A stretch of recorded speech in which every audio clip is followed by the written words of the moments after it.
Today I am going to discuss about the tumors of the oral cavity, especially the squamous cell carcinoma. I will not go into the details of other tumors of the oral cavity. First of all, I will tell the classification of the tumors of the oral cavity. There are benign tumors, the pre-malignant lesions and the malignant lesions. The benign tumor involves the solid and the cystic lesions. Solid lesions involve solid tumors, or the lesions involve the papilloma, fibroma, hemiangioma, lymphangioma, torus, pyogenic granuloma, pregnancy granuloma and the granular cell myoblastoma. And the cystic lesions involve the mucocele ranula and the dermoid cyst, and the pre-malignant lesions involve leukoplakia or erythroplakia, and the malignant lesions is classified into two categories: squamous cell carcinoma and the non-squamous malignant lesions. I will discuss only the squamous cell carcinoma. So what are the risk factors for the squamous cell carcinoma? The middle-aged individuals are at the high risk of developing the squamous cell carcinoma. Tobacco smoking, alcohol, betel nut, pan, erica nut, slake lime, which is also called tuna, actinic radiation, UV radiations, pipe smoking, and the younger age individuals having the age 40 years.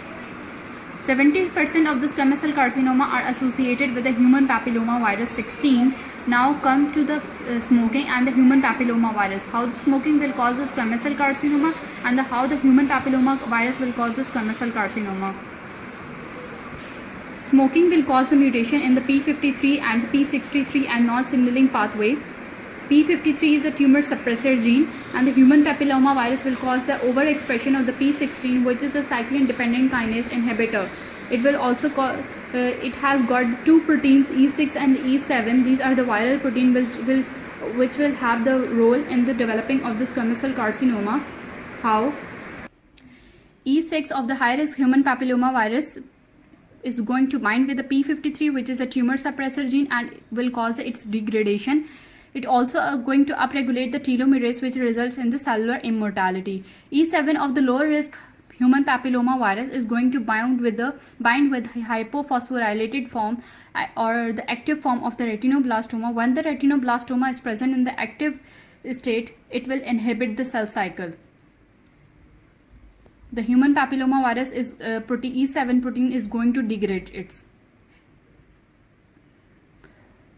Human papilloma virus protein E7 is also going to inhibit the cyclin dependent kinase inhibitor. So there will no inhibition for the cyclin dependent kinase, or it will result in the enhanced cell cycle, impairs ability to DNA repair.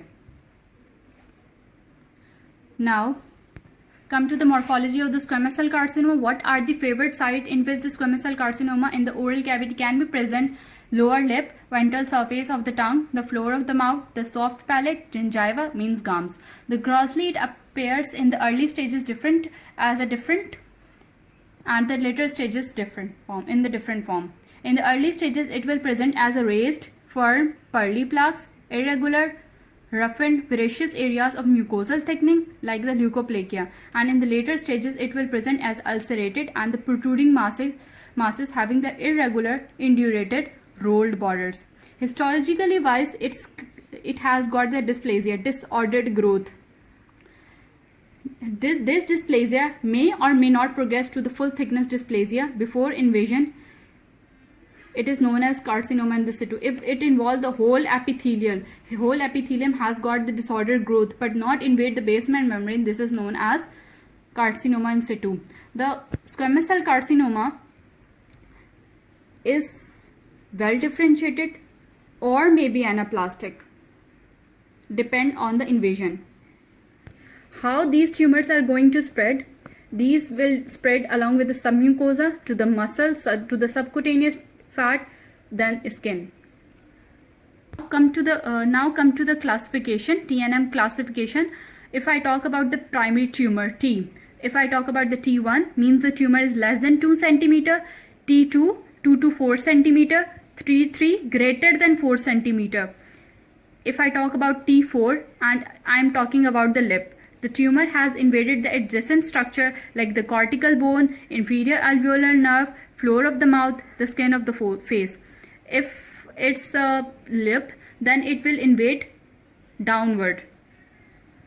if I talk about the T4A, it means I am talking about the oral cavity. Tumor invades adjacent structure like cortical bone, deep extrinsic muscle of the tongue, the maxillary sinus, the skin, superficial erosion alone of the bone, or the tooth socket by the gingiva. If I talk about the regional lymph node metastasis N, it's classified into N1, N2 and N3. If I talk about the N1, the metastasis is ipsilateral,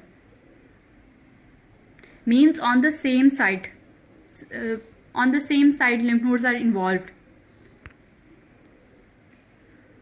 and not more than 3 cm greater in diameter. And if I talk about the N2, metastasis single ipsilateral lymph nodes greater than 3 cm but not more than 6 cm. If I talk about the N3, metastasis in lymph nodes more than 6 cm in greater dimension. N1, not more than 3 cm. N2, 3 to 6 cm. N3, greater than 6 cm. Distant metastasis, M0 means no metastasis. If I talk about the M1, it's the distant metastasis.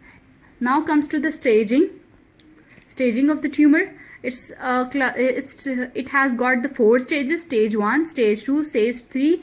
Stage 4 is further classified into stage A, stage 4A, stage 4B and stage 4C. Stage 1 is T1, N0, M0, means the tumor is less than 2 cm with no regional lymph node metastasis, no distant metastasis. If I talk about stage 2, 2 means the greater than 2 cm but less than 2 cm with no regional lymph nodes metastasis and no distant metastasis. If I talk about the T3,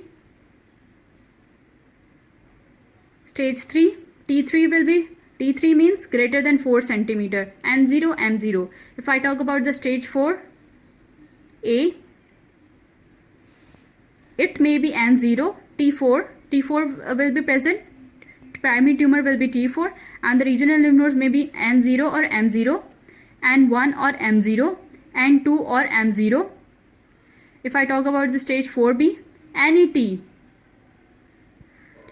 but the regional lymph nodes will be N3 and the M will remain M0.